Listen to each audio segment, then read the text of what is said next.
এর আগে তোমরা নিশ্চয়ই শুনে এসেছো সুজন দাশগুপ্তর কলমে একেনবাবু সিরিজের কাহিনী ম্যানহ্যাটনে মিস্ট্রি মার্ডারের প্রথম পর্ব।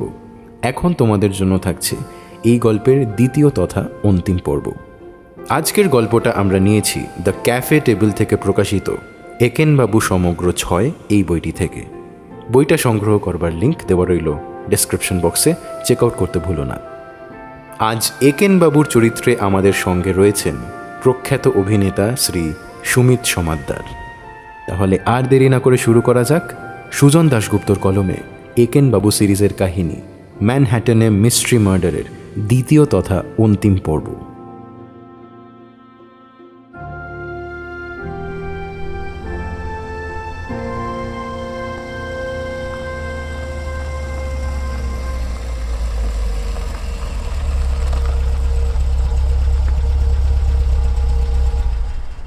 দিলীপ কাপাডিয়া আমাদের নামিয়ে দিলেন বাড়ি থেকে মাত্র 2 ব্লক দূরে ওয়াশিংটন পার্কে।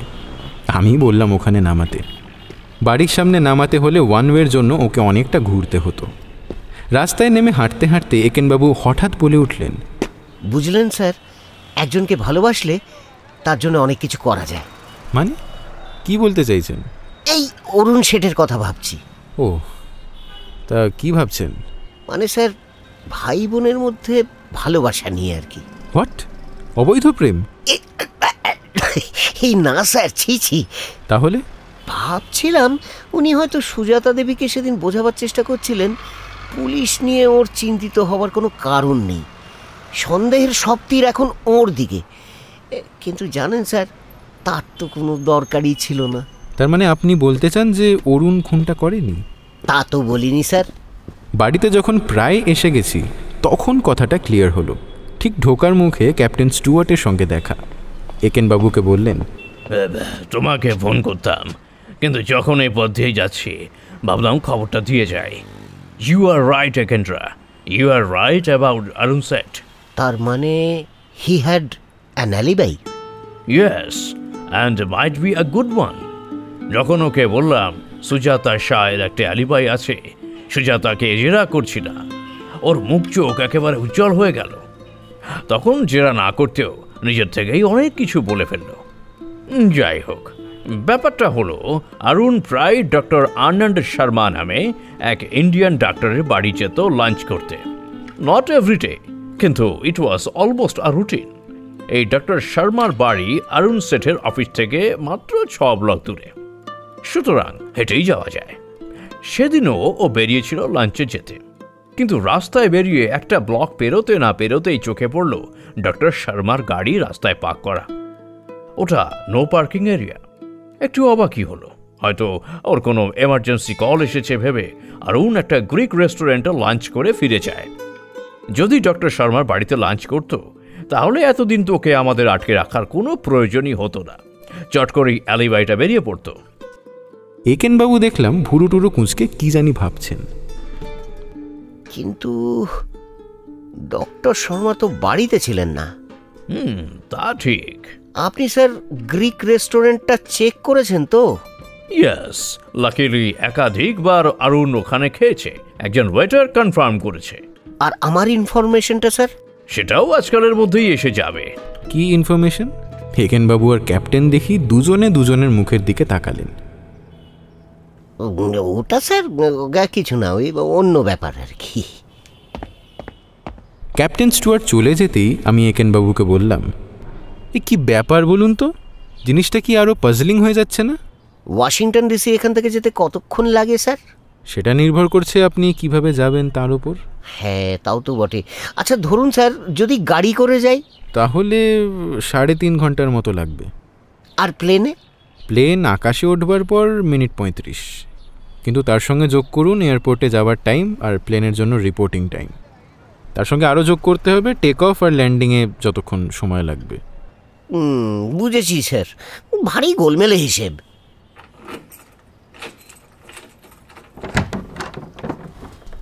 বাড়িতে ঢুকে আসছি বলে একেনবাবু নিজের ঘরে গিয়ে কাকে জানি ফোন করতে গেলেন, আর কিচেনে প্রমথ তেড়ে রান্না করছে। কিরে, তোদের সাসপেক্ট কে? 5 কোটি দে। মানে? একেনবাবুকে ভাঙিয়ে গোয়েন্দা কাহিনী লেখার চেষ্টা করছিস, অথচ 5 কোটিদের নাম শুনিসনি? বাংলা সাহিত্যের একেবারে আদি যুগের গোয়েন্দা কাহিনীগুলো তো ওর হাত থেকেই বেরিয়েছে। ওসব থাক, সাসপেক্ট কে বল।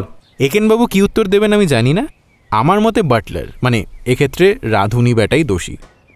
আর ফাজলামি নয়, একেনবাবুকে একটা পাকা খবর দিই, মার্ডারের সময় দিলীপ কাপাডিয়া কিন্তু ম্যানহাটনই ছিলেন। এটা কি করে জানলি? খবর রাখতে হয় বন্ধু, খবর রাখতে হয়। আসলে ব্যাপারটা খুবই সিম্পল। প্রমথ অচ্যুতের সঙ্গে আড্ডা দিতে গিয়েছিল সোমবার, অর্থাৎ পল্লব শাহের মৃত্যুর ঠিক 2 দিন আগে। অচ্যুত আমাদের কয়েক বছরের জুনিয়র। কিছুদিন হলো ম্যানহ্যাটেনে ছোটোখাটো ট্রাভেল এজেন্সি খুলেছে, ক্লায়েন্টরা সবই ভারতীয়।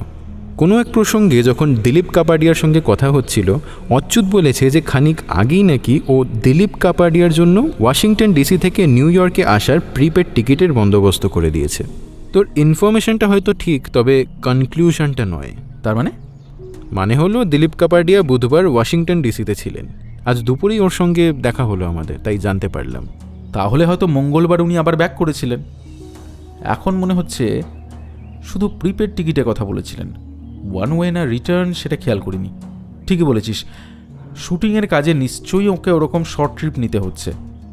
আগের শনিবারও তো ওর সঙ্গে আমাদের দেখা হলো, বললেন ওয়াশিংটন ডিসি থেকে ফিরছেন, তার মানে রোববারও উনি ডিসিতে গিয়েছিলেন। ফিল্ম মেকারদের ব্যাপার স্যাপারই আলাদা। যাই হোক, আর কিছু জানলি এর মধ্যে? বিশেষ কিছুই নয়। তুই সেদিন কলেজে ছিলি, একেনবাবুকে দিলীপ কাপাডিয়া বললেন যে ডকুমেন্টারির জন্য রিসার্চ করতে গিয়ে বল্লভ শাহ সম্পর্কে উনি একটা ইন্টারেস্টিং তথ্য আবিষ্কার করেছেন। কোন তথ্য?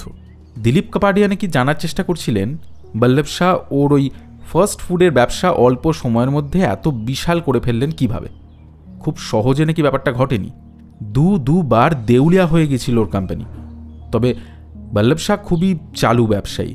2টো কোম্পানি ছিল লিমিটেড লায়াবিলিটি কর্পোরেশন, অর্থাৎ কোম্পানি ডকে উঠলেও মার খেয়েছিল ইনভেস্টররা, যাদের বেশিরভাগই ছিল দেশি ভাই, মানে ব্যবসায়ী, ডাক্তার, উকিল, অর্থাৎ বড়লোক ভারতীয়রা।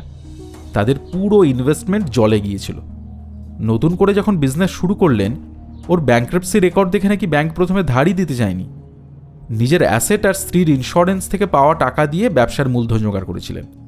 পরে ব্যবসা মোটামুটি দাঁড়িয়ে গেলে ব্যাংক আবার ধার দিতে শুরু করে। অর্থাৎ একদিক থেকে রাজারানি শুরু হয়েছিল একটা কমিউনিটি বেসড ভেঞ্চার হিসাবে, কিন্তু কমিউনিটিকে ফাঁকি দিয়ে। তাই ইন্ডিয়ান কমিউনিটির টাকাওয়ালারা অনেকেই ওর শত্রু বলা চলে। এইবার বুঝতে পারছি যে অবিনাশ কেন সেদিন পার্টিতে ওরকম একটা হিন্ট দিয়েছিল। শোন, এটাই শেষ নয়। ডক্টর আনন্দ শর্মা, যিনি কাপাডিয়ার ফিল্ম কোম্পানির সবথেকে বড় অংশীদার, তিনি হঠাৎই বল্লভ শাহের সঙ্গে কম্পিটিশন করে ইন্ডিয়ান ফাস্ট ফুড চেন খোলার একটা তোড়জোড় করছেন। সোজাসুজি না বললেও দিলীপ কাপাডিয়াকে একটা হিন্ট দিয়েছেন যে রেস্টুরেন্ট বিজনেসে ওকে নামতেই হবে ওর পরলোকগতা স্ত্রীর কথা ভেবে। কোনো রহস্য নিশ্চয়ই আছে। মৃত্যু ভয় নয়। ডক্টর শর্মা এই ডকুমেন্টারির কো প্রডিউসার জানার পর থেকেই বল্লভ শাহ ডকুমেন্টারিতে অংশ নিতে চাইছিলেন না। তা কেন? বুঝতে পারছিস না? কমিউনিটির বন্ধুবান্ধবদের এইভাবে ফাঁকি দেবার কাহিনীগুলো যদি নতুন করে টিভিতে বেরিয়ে যায়, সেই ভয় থেকে।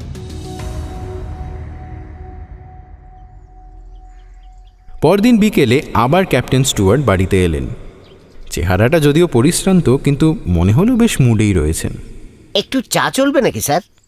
Oh, yes. There is nothing better than a cup of Indian tea. প্রমোতর ফাজলামির হাত থেকে আজকাল ক্যাপ্টেন স্টুয়ার্টও রেহাই পান না। আমাকে কাঁচা বাংলায় বলল, মোলো যা, তোদের চা খাওয়া তো গরম জলে 2.5 সেকেন্ড টি ব্যাগ ডুবিয়ে। ইন্ডিয়ান টির মর্ম তোরা কি বুঝিস? ক্যাপ্টেন বাংলা না বুঝলেও ওর সম্পর্কেই যে কথা বলা হচ্ছে সেটা ধরতে পারলেন। Yes, promoter. মানে আপনার চায়ের টেস্ট খুব ভালো, সেটাই বাপিকে বলছিলাম।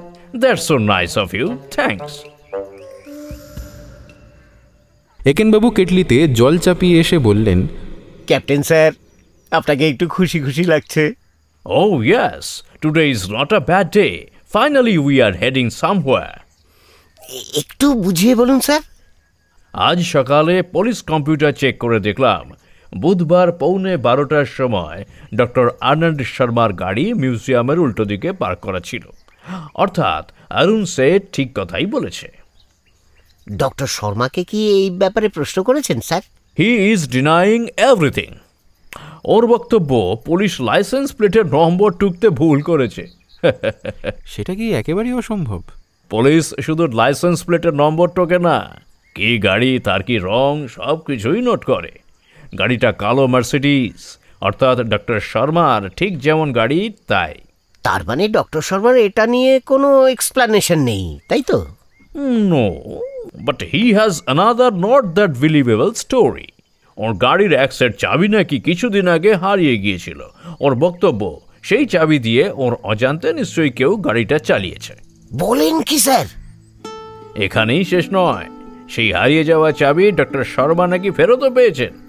যে গাড়িটা চালিয়েছে সেই চাবিটা গ্লাভ কম্পার্টমেন্টে রেখে চলে গেছে। কি মনে হয় বিশ্বাসযোগ্য এক্সপ্লেনেশন? একেবারেই নয় স্যার। আচ্ছা, 11:15টার সময় ডক্টর শর্মা কোথায় ছিলেন? উনি তো বলছেন নিজের বাড়িতেই ছিলেন। সাধারণত উনি রোগী দেখে 11:30টার সময় বাড়ি আসেন, আর অরুণ শেঠ আড্ডা দিতে আসে 12টা নাগাদ। গল্প করতে করতে একসময় বসে ওরা লাঞ্চ করেন। ওই দিন উনি রেগুলার টাইমেই বাড়ি আসেন, কিন্তু অরুণ শেঠ না আসায় একা একাই লাঞ্চটা সারেন। তারপর ঘন্টা দুয়েক বাড়িতে বিশ্রাম করে 2টো নাগাদ ম্যানহাটনে ওর ক্লিনিকে যান। অর্থাৎ উনি ওই দিন একাই বাড়িতে ছিলেন, তাই তো sir? Exactly, no witness to confirm that, but there is more. ওর ম্যানহাটনের রিসেপশনিস্ট গ্লোরিয়া বেটসের সঙ্গে কথা বলে আমি জানতে পেরেছি বুধবার 12টার একটু আগে বল্লভ শাহ ফোন করেছিলেন। ডক্টর শর্মার নাকি দুপুরে বল্লভ শাহের কাছে যাওয়ার কথা ছিল। অর্থাৎ ব্যাপারটা দাঁড়ালো, দুপুরে ডক্টর শর্মার এক জায়গায় যাওয়ার কথা ছিল, কিন্তু উনি সেখানে যাননি। শুধু ওর গাড়িটা কি করে জানি ঠিক সময় সেখানেই গেছে। মাই গুডনেস স্যার, কিন্তু ওর রিসেপশনিস্ট এটা এতদিন রিপোর্ট করেননি কেন?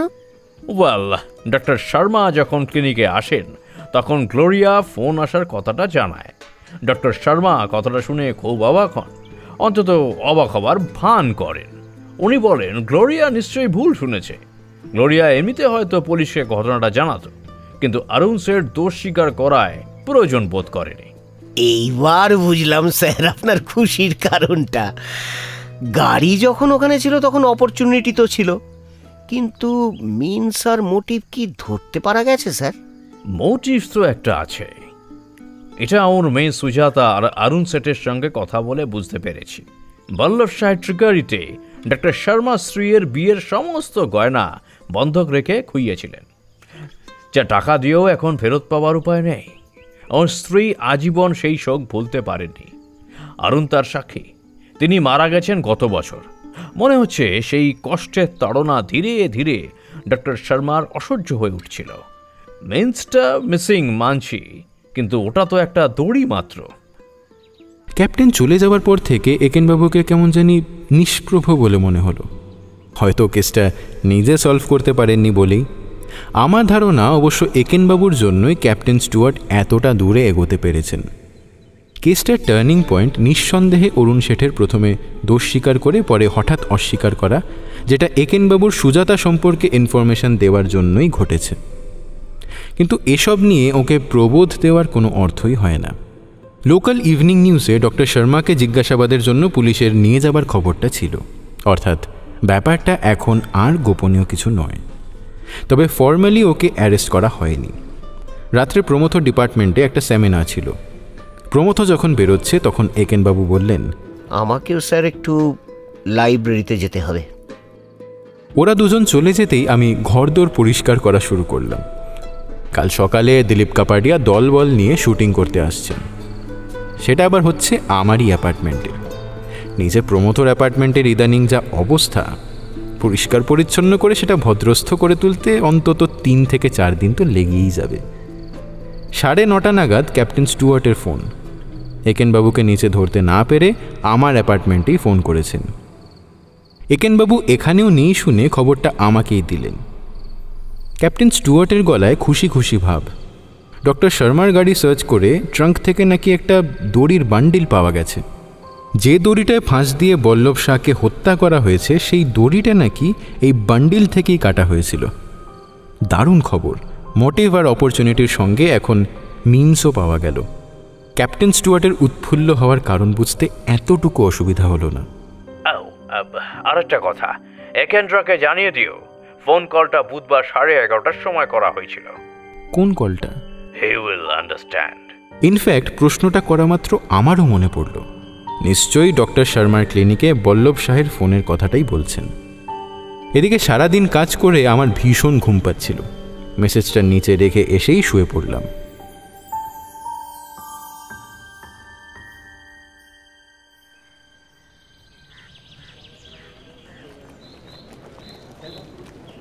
দিলীপ কাপাডিয়া তাঁর দলবল নিয়ে বেশ সকাল সকালই এলেন, সঙ্গে দুটো ভিডিও ক্যামেরা, সাউন্ড রেকর্ডার, নানান সাইজের লাইট, রিফ্লেক্টর, ফিল্টার ইত্যাদি বিভিন্ন সরঞ্জাম নিয়ে। মুহূর্তের মধ্যেই বাইরের ঘরে আর তিল ধারণের জায়গা ছিল না। একেনবাবু রেডি হয়েই ছিলেন। প্রমোতর বকুনি খেয়ে ঘিয়ে কোটটা আজ আর পরেননি। তার বদলে বেঢপ সাইজের ফিকে নীল হাতকাটা একটা সোয়েটার, বোঝাই যায় খুবই আনাড়ি হাতের কাজ। প্রমোত একটা নির্দয় মন্তব্য করতে গিয়েছিল, ভাগ্যিস করেনি। কথায় কথায় বেরোলো ওটা একেন বৌদির নিজের হাতের বোনা। একেনবাবু বেশ গর্ব গর্ব মুখ করেই সোফায় বসেছিলেন। কফি টেবিলের অন্যদিকে দিলীপ কাপাডিয়া। আপনি রেডি? হ্যাঁ স্যার। কেউ একজন সাইলেন্সের হুকুম দিলেন। তারপর শুনলাম লাইট, সাউন্ড, ক্যামেরা ইত্যাদি কথা। একেনবাবুরা যেখানে বসেছেন জায়গাটা হঠাৎ আলোয় আলোকিত। যেই চোখে আলো পড়ল, একেনবাবু আড়ষ্ট হয়ে চোখ পিটপিট শুরু করলেন। দিলীপ কাপাডিয়া এত আলোর মধ্যেও সম্পূর্ণ স্বাভাবিক। খুব সহজ ভঙ্গিতে মুনস্টোন মিস্ট্রি ছাড়াও দেশের কয়েকটা কেস নিয়ে বেশ কিছু প্রশ্ন করলেন। প্রাথমিক জড়তা কাটিয়ে একেনবাবু দিব্যি উত্তর দিলেন। আচ্ছা মিস্টার সেন, আপনার কাছে সবচেয়ে ইন্টারেস্টিং কেস কোনটা? কে জানে স্যার, আমার কাছে কেস মাত্রই ইন্টারেস্টিং। ধরুন এই যে কেসটা করছি সেটা তো নিঃসন্দেহে খুবই ইন্টারেস্টিং। কোন কেস? বল্লভ শাহের মৃত্যুর তদন্ত।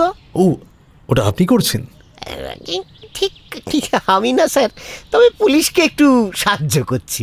দিলীপ কাপাডিয়া ক্যামেরার দিকে তাকিয়ে টিভির শ্রোতাদের উদ্দেশ্যে বললেন, আমাদের দেশে হয়তো অনেকে জানেন না, নিউ ইয়র্কের ভারতীয় ব্যবসায়ীদের মধ্যে এক পরিচিত মুখ ছিলেন মিস্টার বল্লভ শাহ। রেস্টুরেন্ট বিজনেসে মিস্টার শাহ মাত্র 8 বছরের মধ্যে অসামান্য সাফল্য লাভ করেছিলেন। এই প্রোগ্রামে ওর একটা পরিচিতি দেবার পরিকল্পনাও আমার ছিল, কিন্তু দুর্ভাগ্যবশত শুটিং শুরু হওয়ার মাত্র কয়েকদিন আগে কোনো এক আততায়ীর হাতে ওর মৃত্যু ঘটে। এই কেসটা সমাধান করতে মিস্টার সেন নিউ ইয়র্ক পুলিশকে সাহায্য করেছেন এবং এর মধ্যেই ডক্টর আনন্দ শর্মা নামে একজন বিশিষ্ট চিকিৎসককে এ ব্যাপারে জিজ্ঞাসাবাদ করা হয়েছে। এবার বলুন মিস্টার সেন, কেন এই কেসটা আপনার কাছে এত ইন্টারেস্টিং লাগছে? এতক্ষণে একেনবাবু মনে হলো একটু স্বাভাবিক হয়েছেন। ওর নর্মাল স্টাইলে ঘাড় ঘষতে ঘষতে বললেন, কারণ খুব simple sir. I think we caught the wrong person. Wrong person? হ্যাঁ স্যার, রং পারসন। আমার বিশ্বাস ডক্টর শর্মা আসল খুনি নন।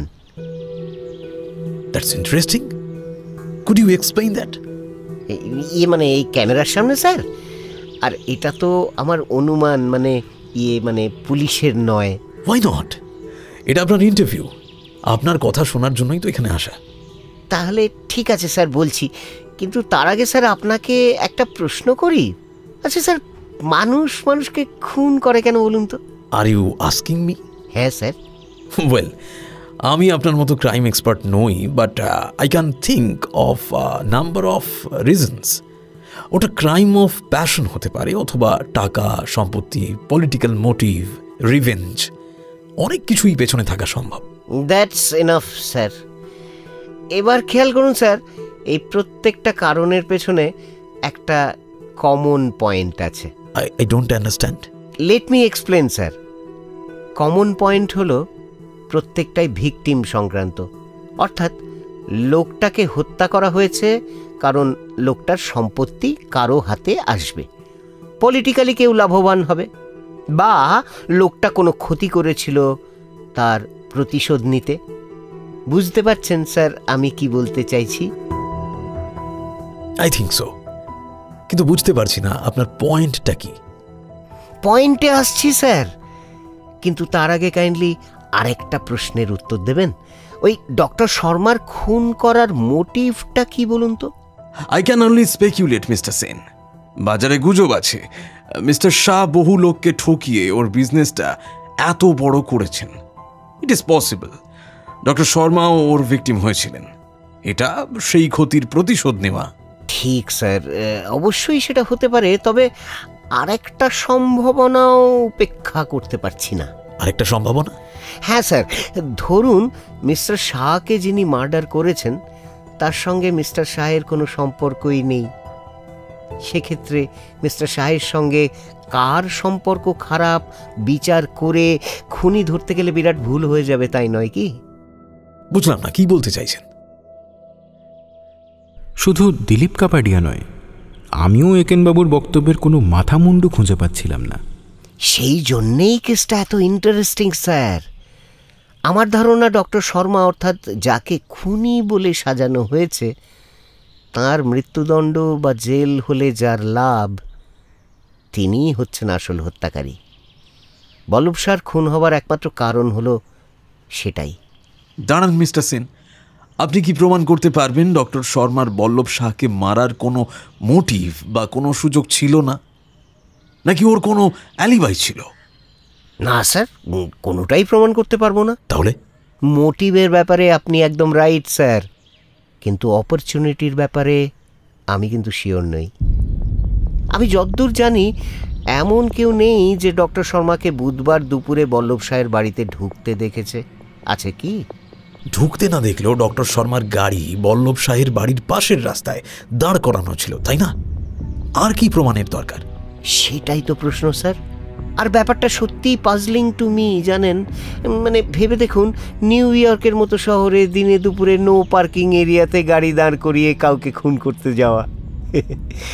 পুলিশ তো নির্ঘাত সেটা জানবে, তাই না? সেটা অস্বীকার করব না, একটু পাজলিং নিশ্চয়ই। তবু আমি বলবো, ট্যাক্সি চেপে খুন করতে যাওয়ার থেকে ওটা অনেক নিরাপদ। সেক্ষেত্রে ট্যাক্সি ড্রাইভার একজন প্রত্যক্ষদর্শী হিসেবে থেকে যেত। এটা স্যার ভুল বলেননি, কিন্তু ডক্টর শর্মা ট্যাক্সিকে বল্লভ শাহের বাড়ির সামনে দাঁড় না করিয়ে 1 ব্লক দূরে দাঁড় করাতে পারতেন। আর ট্যাক্সিরই বাকি দরকার ছিল বলুন তো? উনি হাঁটতেই পারতেন। মাত্র তো 6 ব্লকের পথ।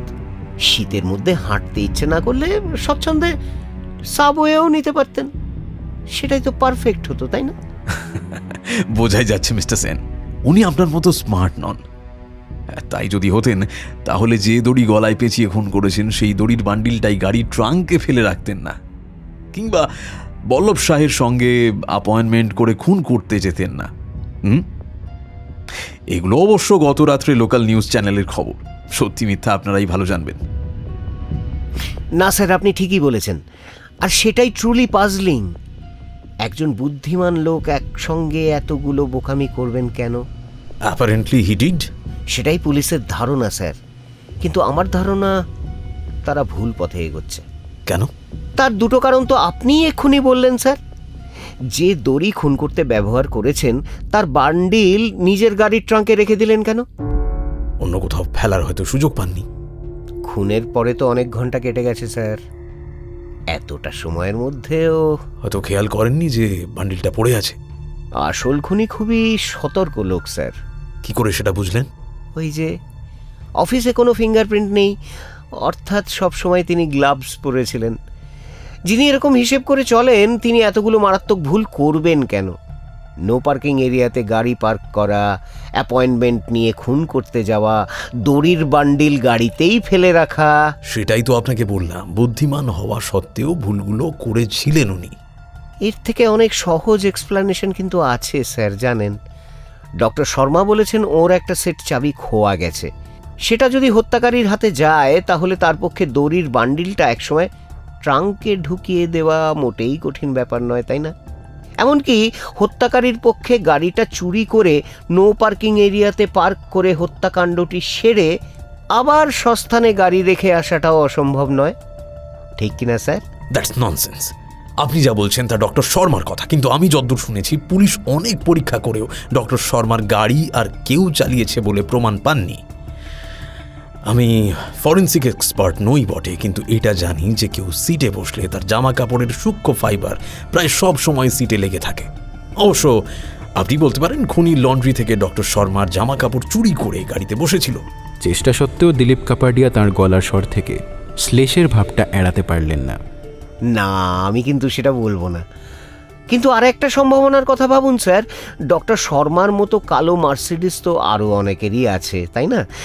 একই ইয়ারের একই স্টাইলের। তাদের যদি কেউ ডক্টর শর্মার গাড়ির যে নম্বর প্লেট, তার একটা নকল প্লেট নিজের গাড়িতে লাগিয়ে নেন। মিস্টার সেন, আপনার এই সম্ভাবনার মধ্যে কিন্তু আমিও পড়ি। তবে আমার বোধহয় দুশ্চিন্তা করাটা উচিত হবে না, কারণ আমি মঙ্গলবার রাত্রে ওয়াশিংটন ডিসিতে যাই, ফিরি বৃহস্পতিবার সকালে। অর্থাৎ মার্ডারের সময় আমি ছিলাম ওয়াশিংটন ডিসিতে। ইয়েস স্যার, সেটাই আপনি পুলিশকে বলেছেন? শুধু বলছি তা নয়, পুলিশকে সেখানে যাওয়ার প্লেনের টিকিট, ওয়াশিংটনে হায়াত রিজেন্সি হোটেলের পেমেন্টের রেকর্ড, তাছাড়া ওখানের গাড়ি ভাড়ার রসিদ সব কিছুই দেখিয়েছি। আর হ্যাঁ, ভাড়া গাড়িটা আমি মাত্র 40 মাইল চালিয়েছিলাম। সুতরাং সেটা নিয়ে আমার পক্ষে নিউ ইয়র্কে আসা যে সম্ভব নয়, সেটা নিশ্চয়ই বুঝতে পারছেন। You are right sir, absolutely right. আমার এরকমভাবে সম্ভাবনাগুলো আলোচনা করা উচিতই হয়নি। তাই তো বলছিলাম স্যার, ক্যামেরার সামনে এসব আলোচনা করা একদম ভুল। দ্যাটস ওকে, আপনি আপনার সন্দেহের কথা বলছেন, নাথিং রং দেয়ার। ওকে, এবার আসুন আবার আমাদের ইন্টারভিউয়ে ফিরে যাওয়া যাক।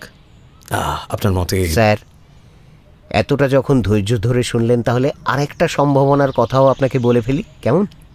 বলুন। আমি স্যার প্রমথবাবুর কাছে শুনলাম আপনি নাকি সোমবারও ওয়াশিংটন ডিসিতে ছিলেন। সেখান থেকে একটা ফ্লাইট নিয়ে রাত্রে নিউ ইয়র্কে ফিরে এসেছিলেন, আবার সন্ধে ডিসিতে ফিরে যান। হ্যাঁ, তা এসেছিলাম। তার কারণ শুটিংয়ের কিছু জিনিসপত্র ফেলে গিয়েছিলাম। না না, সেটা আমার সমস্যা নয় স্যার, আপনি নিশ্চয়ই কোনো দরকারের জন্যই ফিরে এসেছিলেন। আমার সমস্যাটা না অন্য। আমি বার করার চেষ্টা করছিলাম ঠিক কোন ফ্লাইট নিয়ে আপনি ওয়াশিংটন ডিসিতে গিয়েছিলেন। মানে অনেক খোঁজ করেও না আমি সেটা বার করতে পারিনি। There is a good reason for that. শুটিংয়ের জন্য কিছু ভারী জিনিসপত্র নিতে হবে বলে আমি রোববার আমার ক্যামেরাম্যানের গাড়িতে রাউন্ড নিয়ে ডিসিতে গিয়েছিলাম। It could have asked me that question. সহজেই আপনার সমস্যার সমাধান হয়ে যেত। একদম ঠিক, সেটাই আমি ভেবেছিলাম স্যার। গাড়িতে গিয়েছিলেন। প্রথমে ভেবেছিলাম আপনি নিজের গাড়িতে গিয়েছিলেন, পরে মনে হলো অবশ্যই না। তাহলে ওখানে আবার গাড়ি ভাড়া করলেন কেন? দিলীপ কাপাডিয়া কেমন হতাশভাবে একেনবাবুর দিকে তাকিয়ে আছেন। বুঝতে পারছেন না যে ঠিক কি বলতে চাইছেন একেনবাবু। আসলে ভাবছিলাম স্যার, এই কদিনের মধ্যেই আপনাকে কতবার ডিসি নিউ ইয়র্ক করতে হলো। কম খরচার ব্যাপার তো নয়। শুনুন মিস্টার সেন, এসব খরচ কিছুই নয়। শুটিংয়ে এক এক দিনে কত খরচ হয় আপনার কোনো ধারণা আছে? না স্যার, তবে শুনেছি 100-200 কোটি টাকা লেগে যায় একটা সিনেমা বানাতে। তাহলে আর আপনি মাথা ঘামাচ্ছেন কতবার আমি ডিসি নিউ ইয়র্ক করছি তাই নিয়ে। এটা ঠিকই বলেছেন স্যার। এইসব ভাবতে ভাবতেই সম্ভাবনাটা আমার মাথায় খেলে গেল। কোন সম্ভাবনা? যে কথাটা একটু আগে আপনাকে বলছিলাম স্যার, ডক্টর শর্মা জেলে গেলে কার খুব লাভ হবে। What are you talking about? আমি বলতে চাইছি স্যার, উনি জেলে গেলে আপনারই তো সব থেকে বেশি লাভ হবে, তাই না? ভেবে দেখুন স্যার, ডক্টর শর্মা তার অন্য সব বিজনেস গুটিয়ে ইন্ডিয়ান ফাস্টফুডের বিজনেসে নামছেন, তাই তো? এটা অনেকেই জানেন। এদিকে আপনার ফিল্ম কোম্পানির মোটা অংশ হচ্ছে ওর। উনি যদি ওর টাকাগুলো সরিয়ে নেন, তাহলে আপনি যে নতুন ফিল্মে হাত দিচ্ছেন তার কি হবে? দিলীপ কাপাডিয়া এক দৃষ্টে তাকিয়ে রইলেন, কোনো উত্তর দিলেন না। আমার বিশ্বাস স্যার, ডক্টর শর্মা আপনাকে বলেছিলেন উনি ওর প্রাপ্য অংশ নিয়ে চলে যাবেন। সঙ্গে সঙ্গেই আপনি বুঝতে পেরেছিলেন তাড়াতাড়ি কিছু না করতে পারলে আপনার যুগান্তকারী ছবি তৈরির প্ল্যান বানচাল হয়ে যাবে। আপনি নিশ্চয়ই স্যার নানান জায়গা থেকে ইনভেস্টর খুঁজছিলেন, কিন্তু জোগাড় করে উঠতে পারছিলেন না। ডক্টর শর্মা এই প্রজেক্ট থেকে এখন চলে গেলে নতুন কাউকে পাওয়া অসম্ভব হয়ে যেত। আপনি নিশ্চয়ই ডক্টর শর্মাকে বোঝাবার চেষ্টাও করেছিলেন এরকম একটা দুর্দান্ত প্রজেক্ট থেকে চলে না যেতে, কিন্তু ভালো ছবির মর্ম তো তিনি কি করে বুঝবেন বলুন? ওর কাছে আর্ট আর ফুড একই ব্যাপার। Excuse me sir.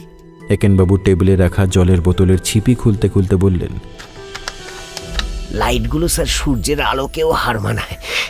গলাটা একেবারে শুকিয়ে গেছে, একটু ভিজিয়ে নি। দিলীপ কাপাডিয়ার মুখ রাগে থমথম করছে, কিন্তু একেনবাবু একেবারেই ভাবলেশহীন। ঢকঢক করে আধ বোতল জল খেয়ে বললেন,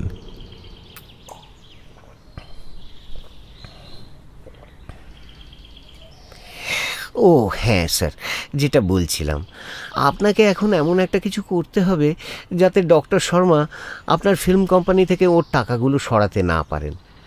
তার একটা সহজ উপায় ডক্টর শর্মাকে খুন করা, তাই না? কিন্তু সেটা খুবই রিস্কি, পুলিশের মনে সন্দেহ জাগতে পারে। তখন আপনার মাথায় এই দারুণ আইডিয়াটা এলো। দারুণ আইডিয়া। আপনি এমন একজন লোককে খুন করবেন যার সঙ্গে আপনার কোনো সম্পর্ক নেই, কিন্তু ডক্টর শর্মার সঙ্গে তার গন্ডগোল চলছে, তাই না? এটা কিন্তু ব্রিলিয়েন্ট স্যার। কারণ সবাই ডক্টর শর্মাকেই এই ব্যাপারে সন্দেহ করবে, তাই তো? আর তালে গলে আপনি আপনার সৃষ্টি সম্পূর্ণ করতে পারবেন। আপনি উন্মাদ, আউটরাইট ক্রেজি। আমি টেরিয়ে টেরিয়ে সবার রিয়াকশন দেখার চেষ্টা করছি। ক্যামেরাম্যানের চোখ আর ক্যামেরায় নেই। প্রমথ নার্ভাস হয়ে এদিক ওদিক তাকাচ্ছে, শুধু একেনবাবুই একেবারে নির্বিকার। বোতলের বাকি জলটুকু শেষ করে বললেন, না স্যার, আমি উন্মাদ নই। এবার আপনাকে বলি আপনি কি করলেন। আপনি মোটামুটি জানতেন ডক্টর শর্মা বল্লভ শাহকে ঘৃণা করেন। যদিও কারণটা আপনি পরিষ্কার জানতেন না, হয়তো বল্লভ শাহ একসময় ডক্টর শর্মাকে ঠকিয়েছিলেন, সম্ভবত বিজনেসের জন্য টাকা ধার নিয়ে ফেরত দেননি। মিস্টার শাহ অনেকের ক্ষেত্রে তাই করেছেন। যদি তাই না হবে, তাহলে বল্লভ শাহের পরম শত্রু অরুণ শেঠের সঙ্গে ওর এত বন্ধুত্ব হবে কেন বলুন তো? শুধু তাই নয়, ডক্টর শর্মা হঠাৎ করে ফুড বিজনেসে নামছেন কেন? সেটা কি শুধু টাকার জন্যে? না না না, নাকি বল্লভ শাহকে সরাসরি চ্যালেঞ্জ করে ওর ক্ষতি করতে?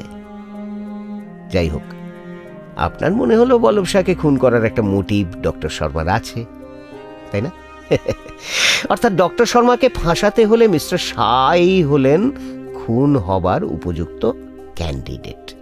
এরপর আপনি স্যার খুনের প্ল্যানটা পাকা করতে শুরু করলেন।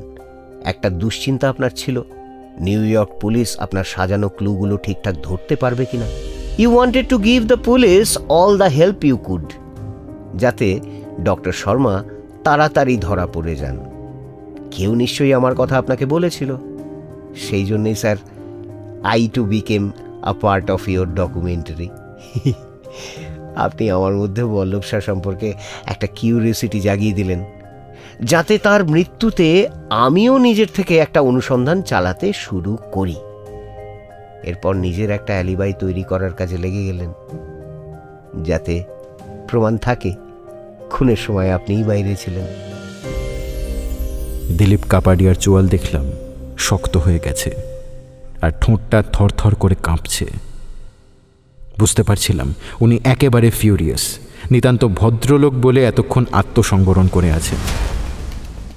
Mister Sen, I want you to understand, যেসব মারাত্মক অভিযোগ আমার বিরুদ্ধে আপনি আনছেন তার কণা মাত্র ভিত্তি নেই। I want you to withdraw them right now. Sorry sir, সেটা তো পারবো না। যদি না আপনি বুঝিয়ে বলেন কেন আপনি প্রথমবার গাড়ি চড়ে গেলেন, কিন্তু প্লেনে রিটার্ন টিকিট কেটে মিস্টার শাহ খুন হবার দুদিন আগে এসেই সেদিনই ঘণ্টাখানেক বাদে ফিরে গেলেন। ওখানে গিয়েই আবার হোটেলে চেক ইন করে গাড়ি ভাড়া করলেন। Y sir? দিলীপ কাপাডিয়ার এতক্ষণে খেয়াল হলো যে ক্যামেরা অন রয়েছে। কাট বলে উঠে দাঁড়িয়ে একেনবাবুকে বললেন, কাট। মিস্টার সেন, আমি এতক্ষণ ভাবছিলাম আপনার বিরুদ্ধে মানহানির মামলা আনবো কিনা, কিন্তু তারপর ভাবলাম তাতে জিতে আমার কি লাভ।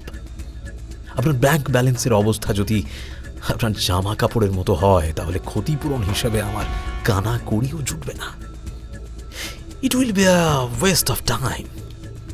But let me tell you, চাইলে আপনাকে একটা কেন 10টা কারণ দেখাতে পারি কেন আমি রিটার্ন টিকিট কেটে এসেছিলাম। কিন্তু আপনার এই অবাস্তব অভিযোগের কোনো উত্তর আমি দেব না, because it is totally insane.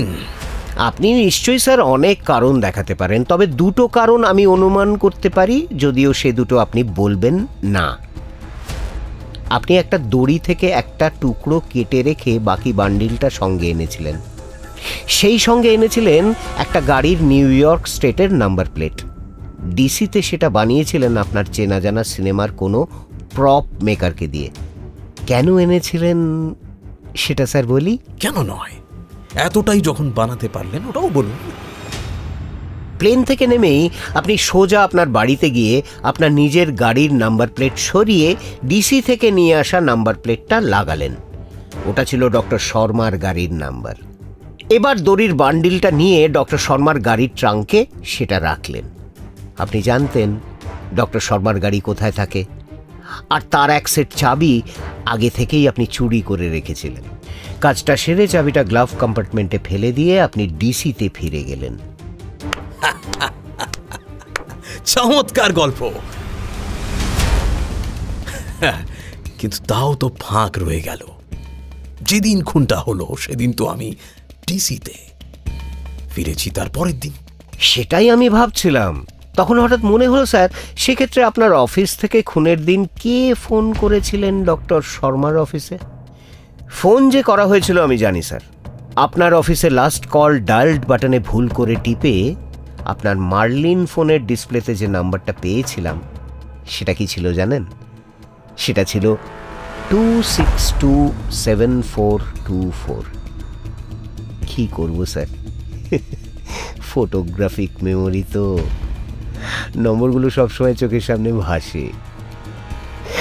Police check করে জানিয়েছে নাম্বারটা ডক্টর শর্মার ফোনের। যিনি ফোন করেছিলেন ডক্টর শর্মার সেক্রেটারিকে তিনি বল্লভ শাহ বলে পরিচয় দিয়েছিলেন। এইখানে স্যার অঙ্কটা মিলছে না।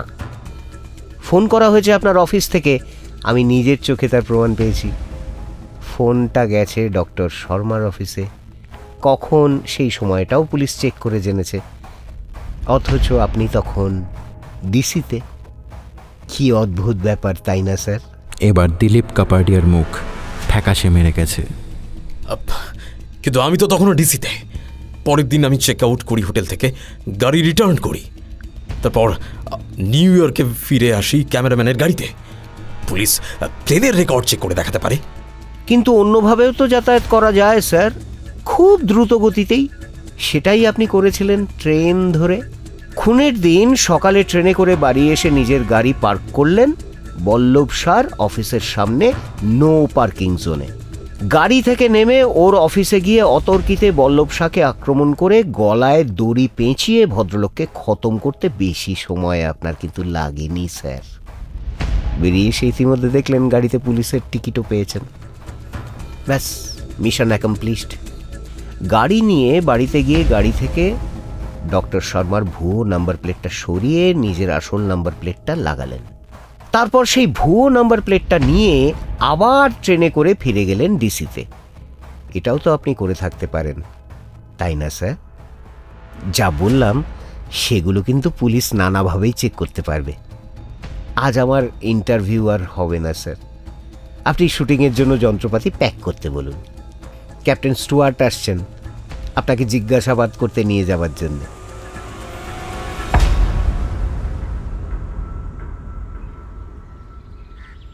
দিলীপ কাপাডিয়া কিন্তু স্ট্র্যাটেজিতে ভুল করেছেন আপনাকে ইনভলভ করে, কিন্তু আপনিও মশাই স্ট্র্যাটেজিতে একটা ব্লান্ডার করেছেন।